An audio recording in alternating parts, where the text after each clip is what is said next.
Eu quero continuar a mensagem que começamos hoje de manhã e vamos concluí-la no culto seguinte. Nós estamos falando sobre o Salmo 23 e eu o li hoje no culto da manhã, quero lê-lo novamente no culto da tarde e o lerei novamente no culto da noite. Hoje de manhã nós falamos mais sobre o versículo 1. Agora à tarde eu quero falar sobre o segundo, terceiro e quarto versículos e à noite versículos 5 e 6. Lendo o Salmo 23, diz: O Senhor é o meu pastor, de nada terei falta. Em verdes pastagens me faz repousar e me conduz a águas tranquilas. Restaura-me o vigor. Guia-me nas veredas da justiça por amor do seu nome. Mesmo quando eu andar por um vale de trevas e morte, não temerei perigo algum, pois tu estás comigo. A tua vara e o teu cajado me protegem. E preparas um banquete para mim, à vista dos meus inimigos. Tu me honras, ungindo a minha cabeça com óleo e fazendo transbordar o meu cálice. Sei que a bondade e a misericórdia me acompanharão todos os dias da minha vida, e voltarei à casa do Senhor enquanto eu viver. Gente, nós abordamos aqui hoje de manhã, eu só vou retomar rapidinho a questão do Salmo 23, escrito por Davi. Davi foi rei de Israel, mas antes de ser rei, ele foi um pastor de ovelhas. E Davi, ungido pelo Espírito Santo, está escrevendo esse poema e ele vê aqui Deus como o pastor. Ele vê Deus na figura do pastor.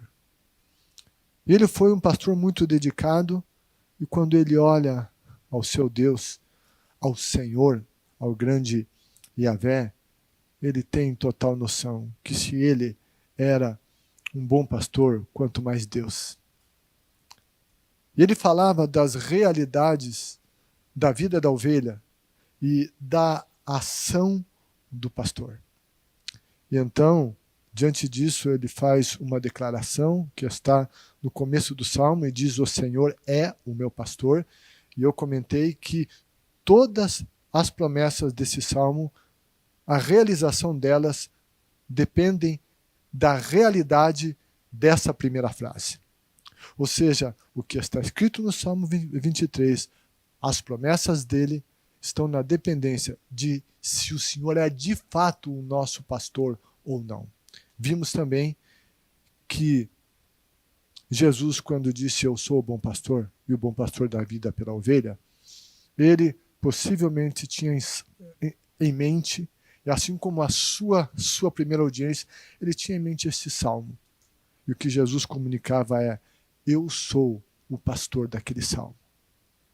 Então, vemos aqui a pessoa de Jesus, Jesus como o nosso pastor. Ok? Então, retomamos o que a gente viu hoje de manhã. E agora, quando o Senhor é o nosso pastor, quando nós o seguimos, temos um compromisso com Ele, estamos no rebanho dEle, nós prestamos atenção nele, nós vamos na direção que Ele indica, algumas coisas muito significativas acontecem. E nós lemos, e é muito lindo, ele dizer: o Senhor é meu pastor, de nada eu terei falta, o Senhor me supre, e diz: em verdes pastagens me faz repousar. E quando a gente lê esse salmo, e a gente fica pensando em verdes pastagens, logo vem à mente a nossa realidade de um país de um país que tem chuva, que tem verde, de um país tropical, tem uma realidade diferente em alguns lugares, nordeste, sertão nordestino, mas enfim, no geral, quando a gente está pensando em verdes pastagens, a gente está vendo muito pasto, muita ovelha. Contudo, não era bem assim, e não é bem assim lá no Oriente Médio. E lá é um clima árido. E as pastagens não são assim tão abundantes como no nosso país. Havia os lugares específicos aonde havia pastagem. E quando o salmista está dizendo aqui, em verdes pastagens me faz repousar, me conduz a essas passagens e às águas tranquilas, sabe? Os pastores sabiam onde havia as pastagens e onde havia água. Nós comentamos de manhã, né, que a ovelha é um animal sem direção. Se ela não seguir um pastor e não estiver dentro do rebanho, ela se perde. Ela não consegue nem suprir-se a si mesma e fica à mercê das feras. E ela poderá ser destruída por essas feras. Ok. E também, uma ovelha, por si mesma, não sabe onde está o alimento e a água.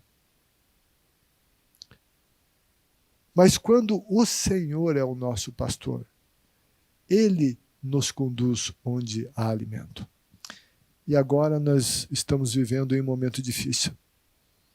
Um momento de um caos econômico, inclusive, dificuldades, e não sabemos o que virá pela frente, mas se o Senhor for o nosso pastor e nós o seguirmos fielmente, mesmo que o momento seja árido, que a terra hoje viva uma aridez, o Senhor é aquele que pode nos conduzir nesse momento de aridez.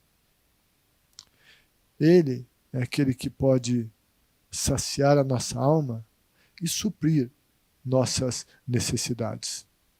O salmista disse, guia-me nas veredas da justiça por amor do seu nome. O caminho de Deus é justo. As veredas de Deus são justas. Deus, ele não precisa usar de nenhum artifício escuso para fazer alguma coisa, não. Ele trabalha com o que é justo. Que eu e você estejamos debaixo da justiça de Cristo e sejamos e vivamos e exerçamos uma justiça ética de acordo com os princípios da palavra de Deus. Haja o que houver, a integridade, a justiça precisa ser uma realidade na nossa vida. Guia-me. Deus é aquele que quer nos guiar. Deus é aquele que quer guiar a sua vida. Deus é aquele que quer guiar a sua boca nesse momento tão difícil. E às vezes, em virtude das tensões que ocorrem, às vezes as pessoas ficam nervosas e tensas e falam o que não devem. E a situação só piora. Todo mundo dentro de casa, um convívio mais intenso juntos. É preciso que se use esse momento de maneira benéfica, que vigiemos, que sejamos guiados por Deus nesses dias dentro da nossa casa e façamos desses momentos uma oportunidade.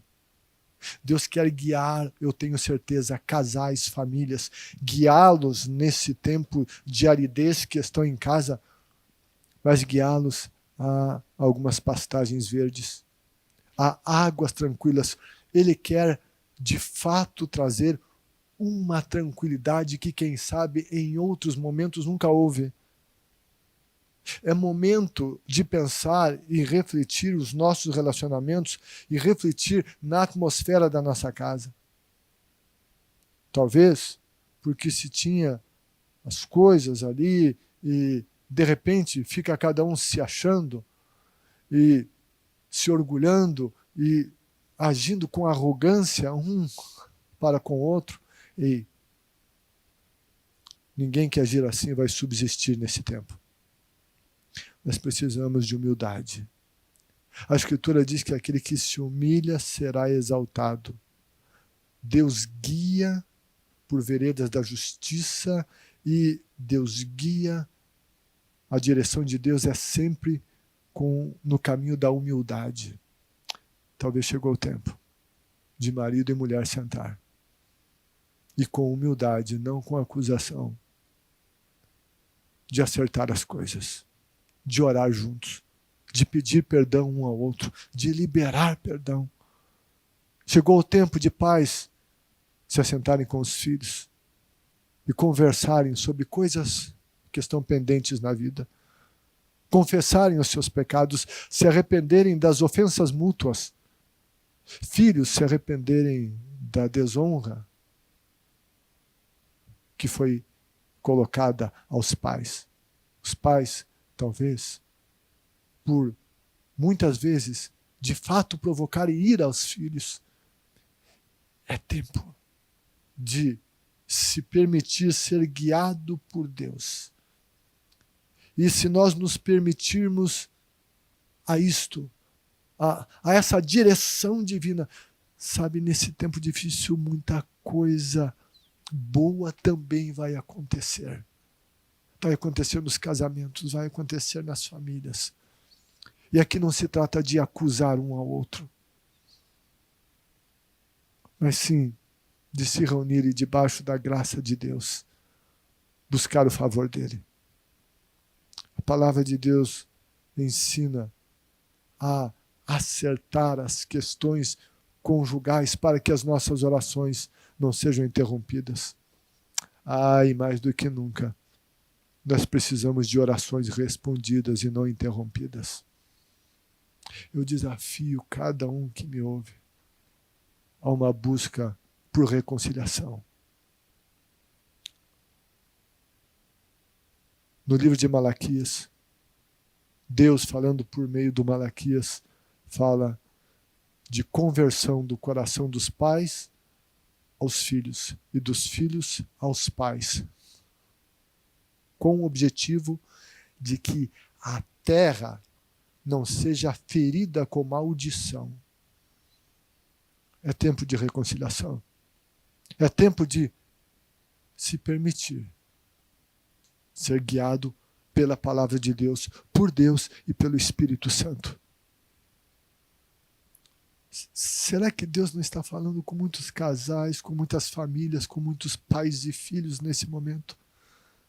Jesus disse no livro do Apocalipse: aquele que tem ouvidos para ouvir, ouça o que o Espírito diz às igrejas.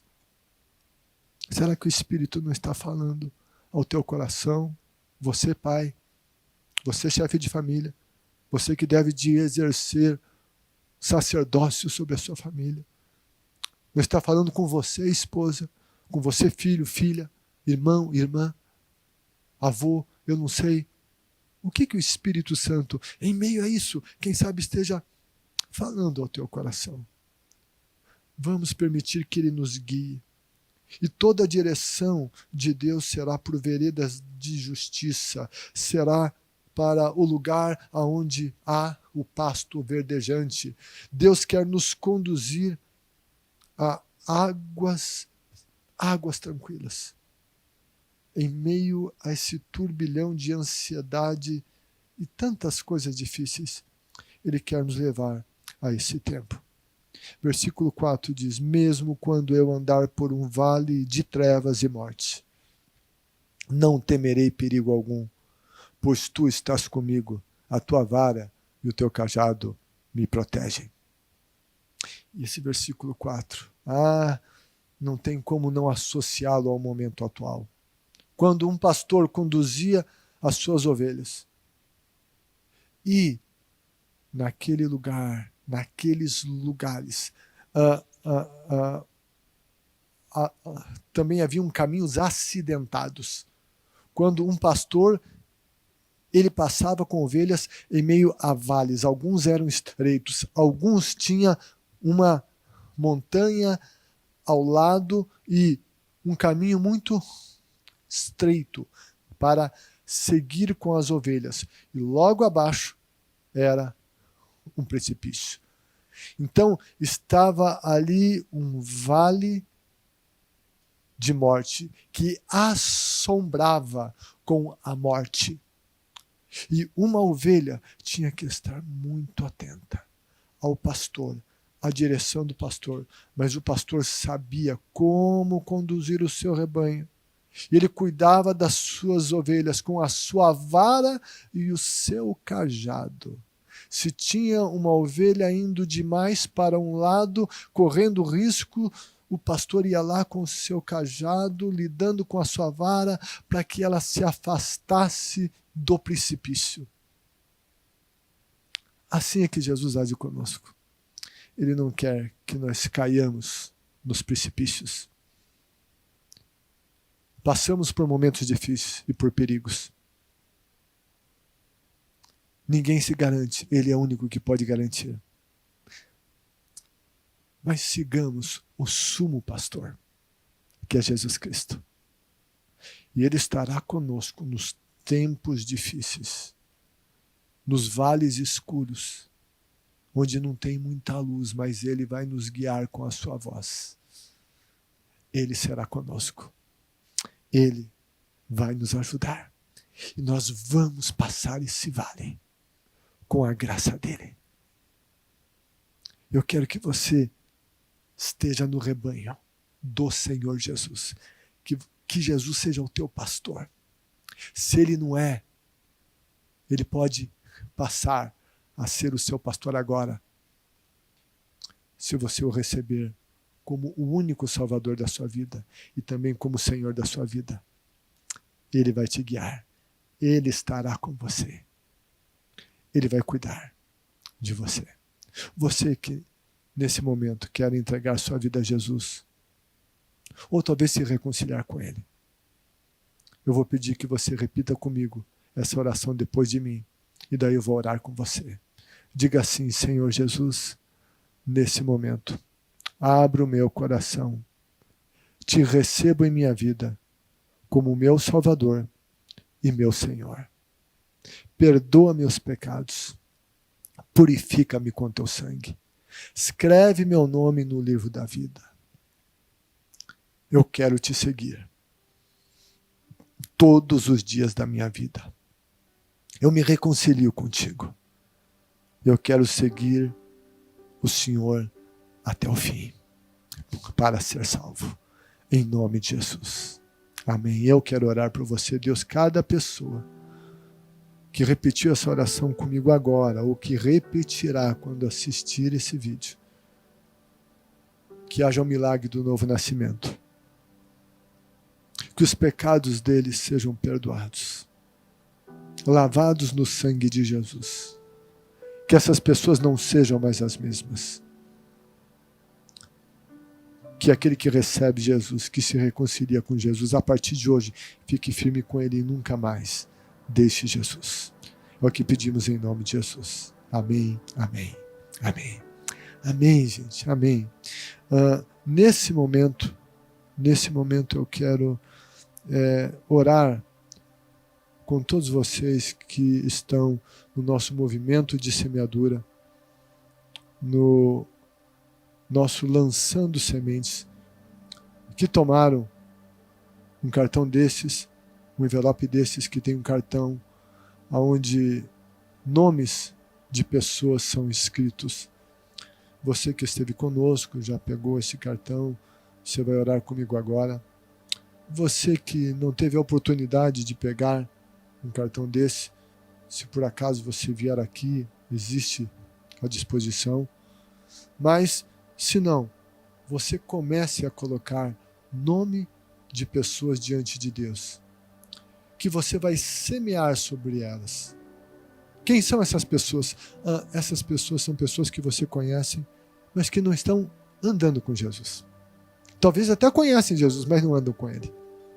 Pessoas que nunca conheceram Jesus e que precisam conhecê-lo. Que você quer que elas andem com Jesus.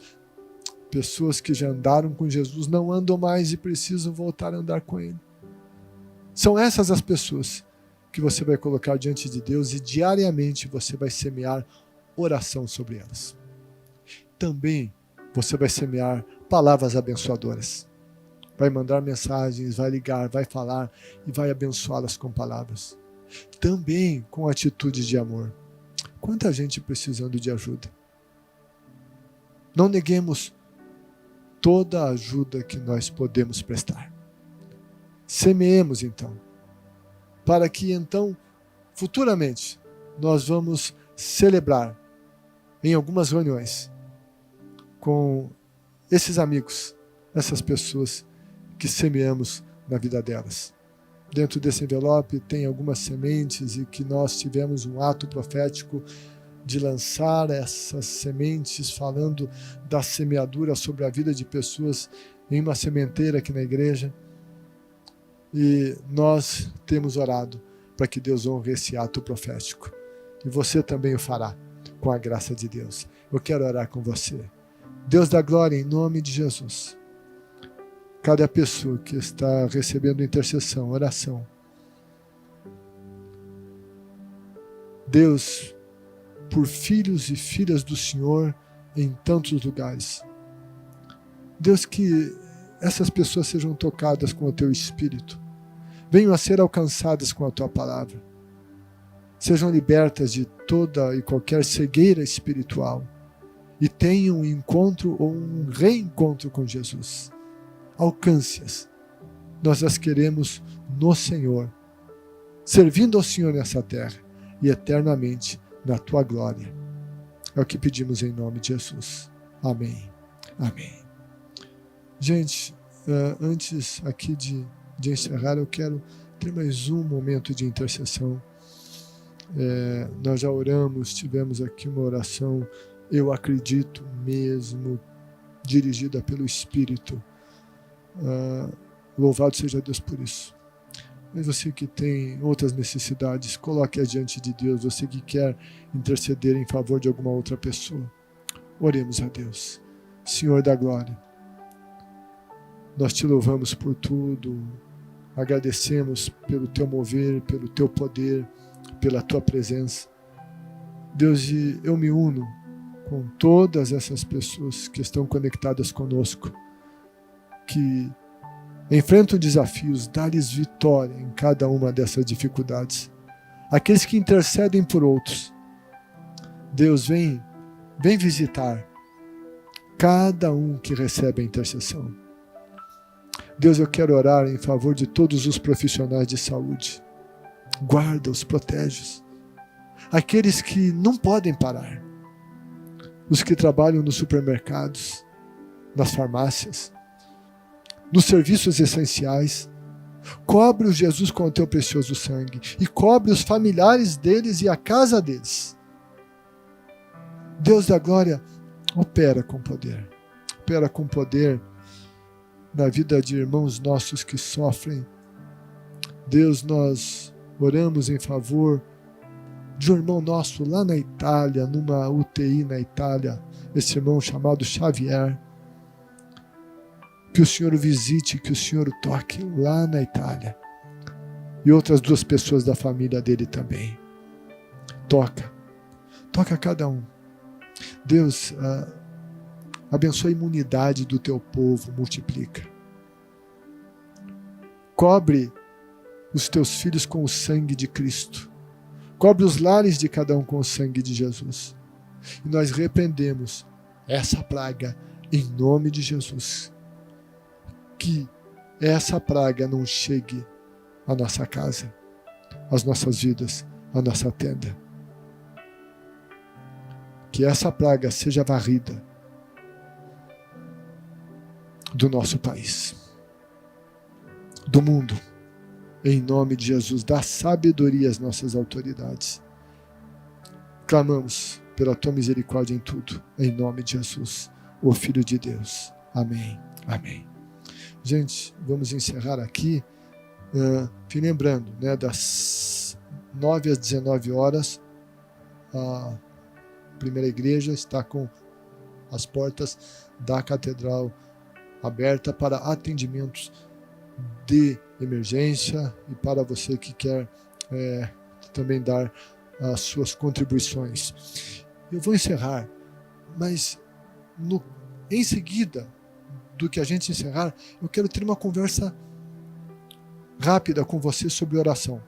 Encerramos o culto, mas se você pode ficar mais um pouquinho, quero conversar um pouco com você sobre oração.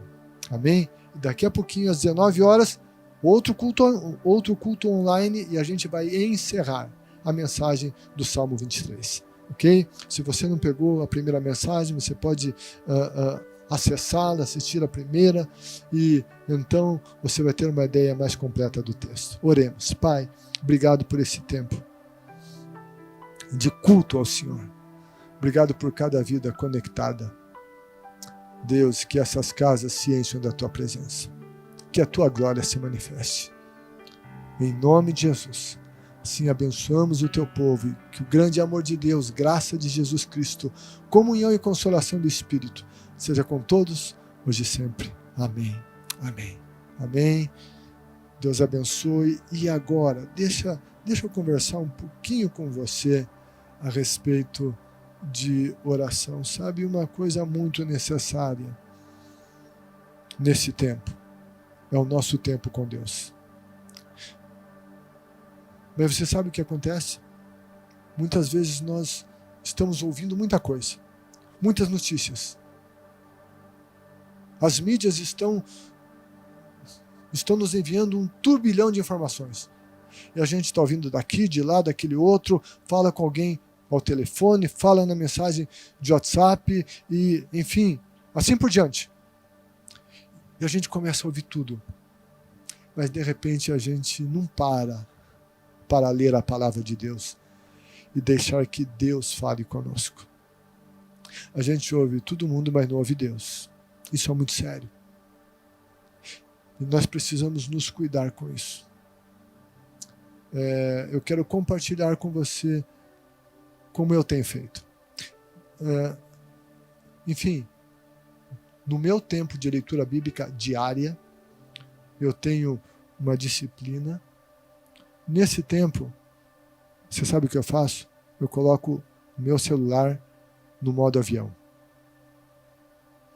Nesse tempo que eu estou lendo a Bíblia, eu não leio nenhuma mensagem e eu não quero receber, porque se eu ouço meu telefone vibrar, tocar, isso já vai me distrair e eu não vou dar atenção devida à palavra de Deus.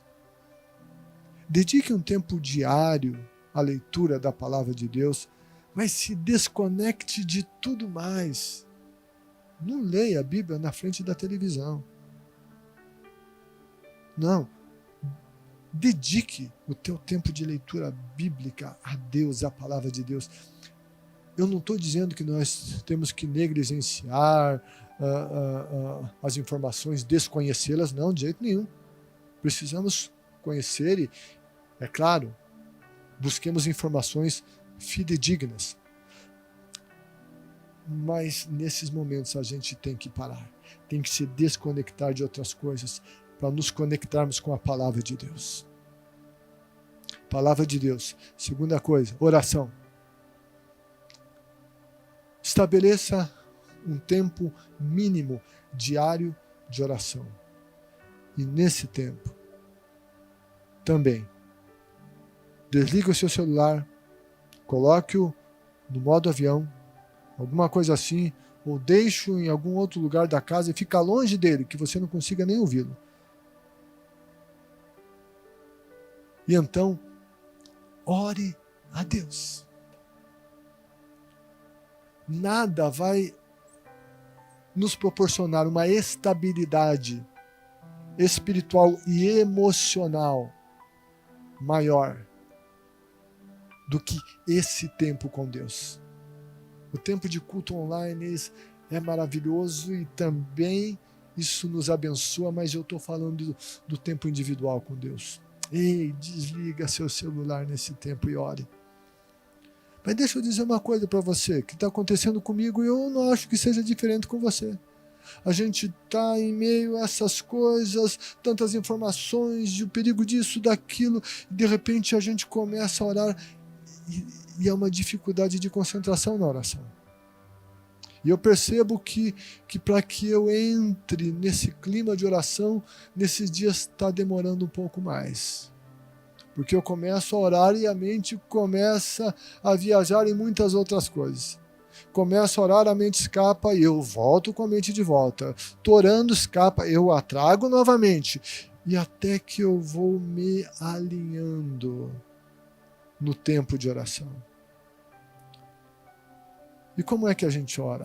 Tem que pedir, tem que clamar porque está difícil. Sim.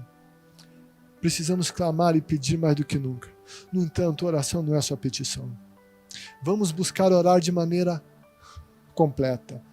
Uma oração, ela precisa ter tempo de adoração. Nós adoramos a Deus por aquilo que Ele é. Vamos ter um tempo declarando quem Deus é, os atributos de Deus, adorando a Deus. Adore a Deus. Segunda coisa, louve a Deus. Nós louvamos a Deus por aquilo que Ele faz, e aqui entra agradecimento. Vamos lembrar de tudo que Deus tem nos dado. Ei, nós estamos vivos. Isso já é um motivo. Ei, nós conhecemos Jesus. O nosso nome está escrito no livro da vida. Jesus morreu pelos nossos pecados. Se a gente morrer aqui, a gente sabe para onde vai. Tem muita coisa boa para agradecer. E nós precisamos nos disciplinar a agradecer a Deus em nossas orações. Nas nossas orações, lembremos do tempo de confissão de pecados. Vamos permitir que o Espírito de Deus nos dirija no tempo de confissão. Vamos interceder em favor de outros. Vamos lembrar dos outros. Não só da minha aflição, mas da aflição dos outros. E também vamos clamar por nós. Vamos fazer as nossas petições. Que a nossa oração não seja, Deus, eu estou aqui, faz isso, faz aquilo, me dá. Deus, eu estou assim. Ok, sim, oração também é para isso, mas eu quero dizer que oração não é só isso. E quando a gente ora de maneira mais ampla, sabe? Quando nós saímos da oração, nós saímos diferentes, edificados, mais equilibrados, com mais esperança, sensíveis a Deus e seremos dirigidos pelo Espírito Santo. Ok? Palavra de Deus e oração, desconectando-se das outras coisas e conectando-se só nessas coisas, só para todos. Não, é que você é pastor. Não, só para todos. Faz isso. E assim a gente vai passar esse tempo. Deus nos dará a graça necessária para viver esses tempos. Ele é fiel.